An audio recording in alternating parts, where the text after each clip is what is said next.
Welcome to the deep dive. Today, we're tackling a really critical area for progress, reverse logistics, hmm particularly looking at, fast-moving consumer goods, think your everyday stuff, electronics, and also the fabric industries. Yeah, and this isn't just like managing returns, is it? It's way bigger. It's a powerful tool for sustainability and, well, business advantage too. Absolutely. And as we get into this, the insights from Victoria Darcy and Rich Bolger at All Things Circular really hit home. They really do. Their work highlights something fundamental, doesn't it? Yeah. That success in the circular economy isn't just about cutting waste. It's really about actively building trust. That's spot on. Victoria Darcy put it so well. She said, companies that excel in the circular economy not only reduce waste, but build enduring customer trust through sustainable practices. That quote just perfectly frames what we're digging into today, right? Yeah, Doing good for the planet actually strengthens your customer relationships and, well, your bottom line. exactly. So I guess the mission for this deep dive is pretty clear. We want to give you, the sustainability professionals listening, some real practical insights. How do you build those strong, transparent, circular partnerships, specifically in reverse logistics? And we'll be using, real-world examples to show what actually works on the ground. Okay, let's start unpacking this then.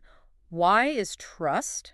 Why is it such a non-negotiable, the absolute foundation for good reverse logistics, especially thinking about, say, the South African market? That really is the foundational question, isn't it? In our context, South Africa, trust isn't just, a nice to have. It's often the actual glue holding these complex supply chains together. Right. Just think about Antel Solutions' experience, their deep work in the FMCG sector here.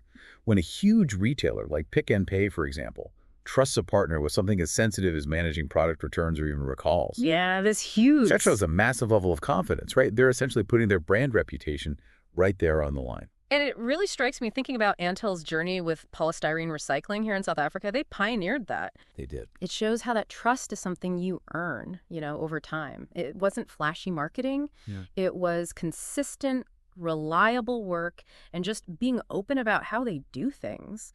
It really shows the power of just, well, demonstrating commitment. But it's interesting, isn't it? Because even though the benefits of going circular are becoming so obvious, a lot of organizations still hesitate. There can be real worries about sharing data, like where does our info go? And could being more transparent actually, expose weaknesses in how we operate? Oh, absolutely. Those are valid concerns. That fear, that unknown, it can be a major roadblock. It can. But I think, as we'll explore, the answer isn't to just shy away from collaboration. It's actually the opposite, right? It's proactively building partnerships on that solid ground of transparency and, well, mutual trust. Exactly. So when we talk about trust, specifically in reverse logistics, what does that actually mean day to day? What does it look like? We've sort of broken it down into a few key parts that all connect. First up is data transparency. Just having absolute clarity on the journey of every single product or material that goes back through the reverse supply chain. Where is it actually going? How's it being processed? Right, step by step. And that leads straight into financial transparency, doesn't it? It does. You need total openness about the costs involved, obviously, but also, crucially, any value that might be recovered, through resale, remanufacturing, responsible recycling, no hidden fees, no fuzzy accounting. Yeah, open books on costs and potential revenue just cuts out suspicion, builds confidence. Then there's environmental transparency. Super important now, with all the greenwashing concerns. Critical. Partners need to show verifiable proof for their sustainability claims. How are they actually measurably reducing their footprint? What are the real results? And operational transparency, too. That's another big piece. Partners need to see into each other's operations, at least to some extent. How are returned items handled? What are the quality checks? Exactly. Understanding the practical side builds confidence and makes it easier to work together when, inevitably, challenges pop up. And the last one, which maybe gets overlooked sometimes, is relational transparency. Ah, yes. The human factor. Victoria Darcy talks about this in her human factor and sustainability work. It's about, well, the people involved, honest communication, open dialogue, really understanding each other's challenges and goals. Building actual relationships, not just managing transactions. That's key. Okay, so we've laid out these key parts of trust. Now, let's make it real. Can you share a specific example, maybe from South Africa, where building trust first really paid off in a circular partnership? Yeah, definitely. There's a great case involving Antel Solutions working very closely with a major retailer. The goal was to completely overhaul their packaging waste recycling, focusing specifically on polystyrene. Polystyrene, okay. Tricky stuff. Very tricky. And initially, the retailer was, well, understandably cautious about sharing really detailed data on their waste volumes, their logistics processes. Why was that? PR concerns. Mainly, yeah. Yeah. Potential negative PR if the sheer amount of waste they generated became public knowledge. That was the main worry. That makes sense, a common fear. So how did Antel get past that initial hesitation? How did they build that trust? Well, the real breakthrough came when Antel invited the retailer's sustainability team for a proper in-depth tour of their sorting and processing facilities. Okay, so not just a PowerPoint. No, this was immersive. They showed them everything. Yeah. Their detailed protocols for handling materials, the really strict debranding steps they take to protect the retailer's IP, Right, important. and also introduced them to their network of downstream recyclers, the people they actually partner with, showing that whole chain. So seeing it firsthand, the professionalism, the actual processes, that must have built confidence in a way reports just can't. Absolutely. After that visit, the whole dynamic shifted. The retailer moved to essentially full data transparency. Wow. And that, in turn, let Antel co-design a much more effective recycling system, really tailored to what the retailer needed. And the result? The result was pretty remarkable. They managed to divert, get this, 95% of the retailer's polystyrene waste away from landfill. 95%, that's incredible. How did they manage such a high rate? It came down to that tailored system. Understanding the material flows properly, thanks to the data, and having the right downstream partners lined up. And, interestingly, they even created a small but consistent revenue stream from the recovered polystyrene. That really drives home Victoria Darcy's point in her relationship economy piece, doesn't it? About transparency right from the start, right at that triage stage of the waste. Exactly.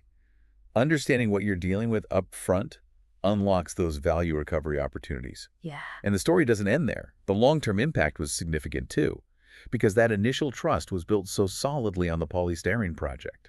The retailer has since expanded the partnership with Antel.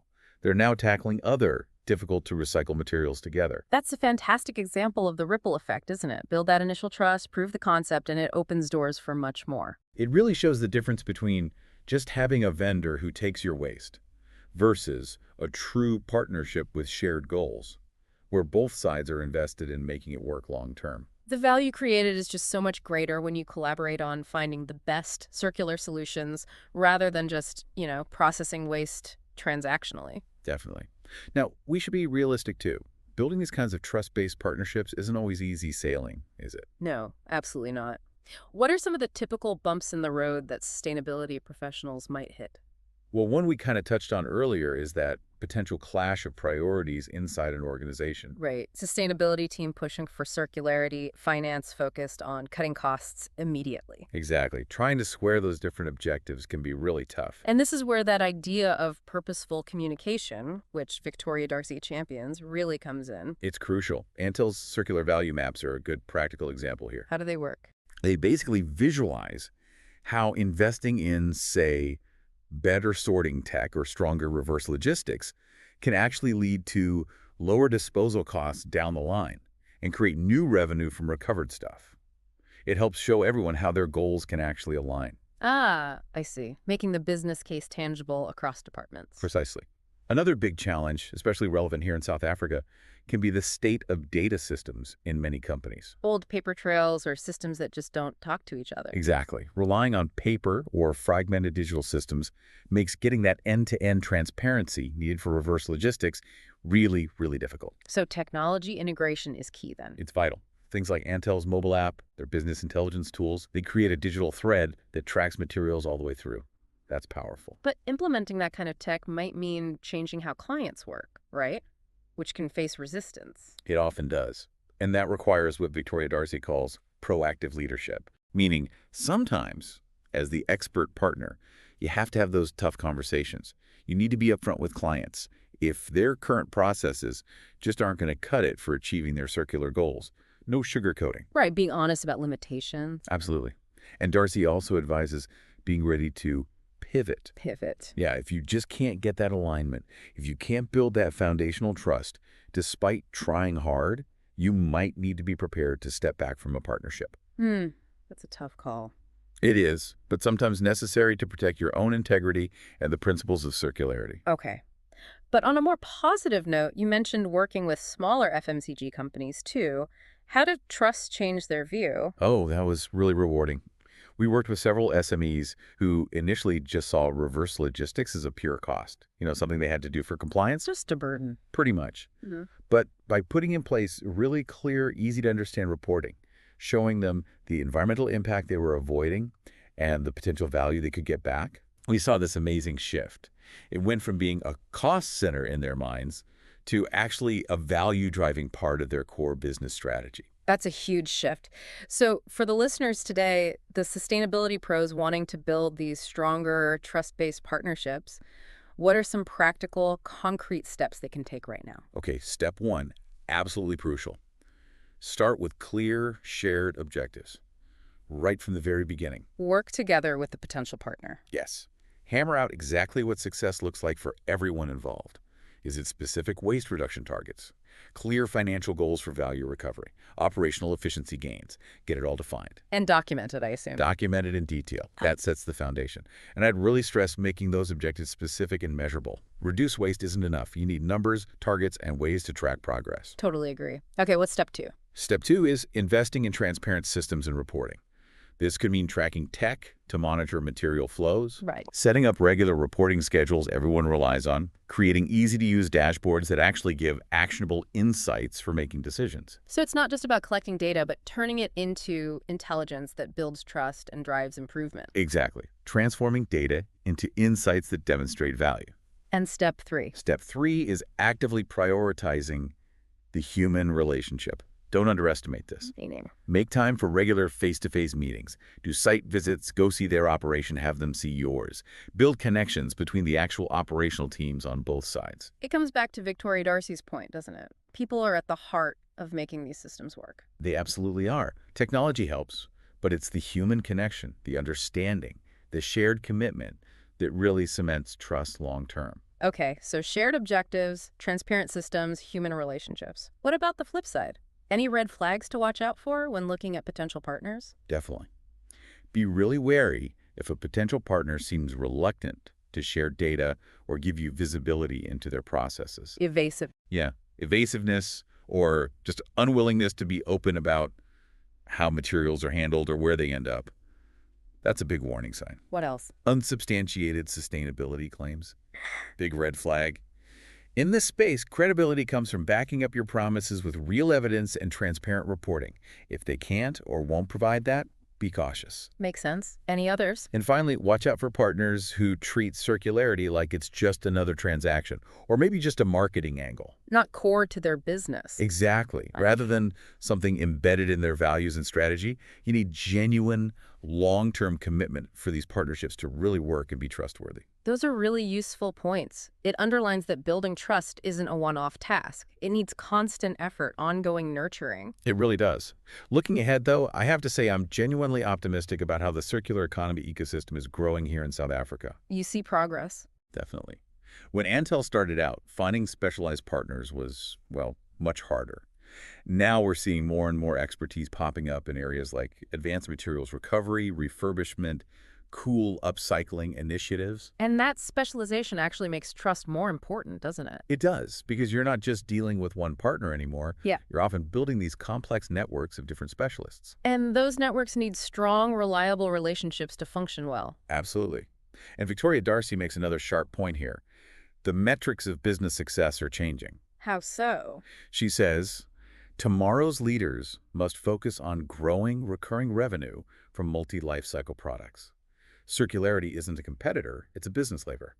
It's shifting from just being seen as a cost center to a real driver of value and innovation. That's a powerful shift in perspective. So the call to action for our listeners involved in this space seems pretty clear then. Yeah, take a good, hard, honest look at your current partnerships. Mm-hmm. Are they genuinely transparent? Are they delivering real value, not just financially, but environmentally too? And measure beyond the money, right? Measure the environmental impact, the innovation happening, the actual strength of the relationship itself. Definitely. And don't go it alone. Reach out to experts, get involved in communities like All Things Circular, join industry sustainability groups, share knowledge, learn from others. And maybe the most important step, be brave enough to start being more transparent yourself in your own operations, in your partnerships. It can feel vulnerable, sharing data, admitting weaknesses, maybe. But as Darcy and Bolger push for that real talk, tough questions, and practical solutions approach, That's often where the strongest, most resilient, most impactful partnerships actually come from, that willingness to be open. it really feels like the circular economy is this huge business opportunity, It is. but one that's fundamentally built on collaboration driven by trust. Couldn't agree more. Well, thank you for joining us for this deep dive into building trust in circular partnerships. We really hope this chat gave you some valuable takeaways and practical ideas for your own work. Yeah, and please do share your own thoughts or questions.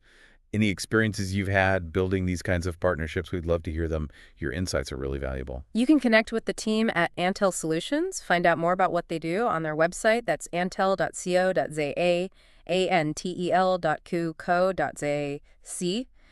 And you can find them on LinkedIn, too. Mm. And definitely tune in for our next deep dive. We're going to be tackling another crucial topic, beyond greenwashing, redefining success with circular metrics. Ooh, that's a good one. Yeah. Measuring what really matters. Exactly. We'll dig into how we truly measure impact in the circular economy. Until then, just remember, we're all building the circular future together, right? One trusted partnership at a time. Thanks for listening. Thanks, everyone.